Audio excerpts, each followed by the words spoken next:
Yo, what's up mga ka-Fambaman? For today's ganap, nandito nga tayo ngayon sa may Bunga Rainforest Park sa Pasig City. Isa sa pinaka-complete at upgraded nature park sa Metro Manila ngayong 2025. Dito, meron silang bagong kiddie playland, butterfly garden, pet park, senior citizens park at picnic grove na perfect para sa pamilya at sa barkada. May Rizal Pavilion at Lagoon Pavilion para sa mga events, Chess Pavilion para sa mga board games, at pati Mushroom Modular Growing House, isang urban farming project ng Pasig LGU.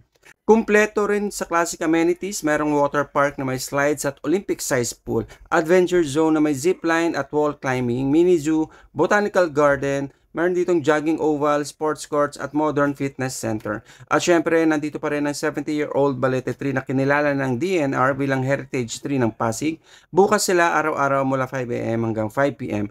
Kaya kung gusto mo mag-relax o mag-vlog ng nature trip, tara na sa may Bunga Rainforest Park. Let's go!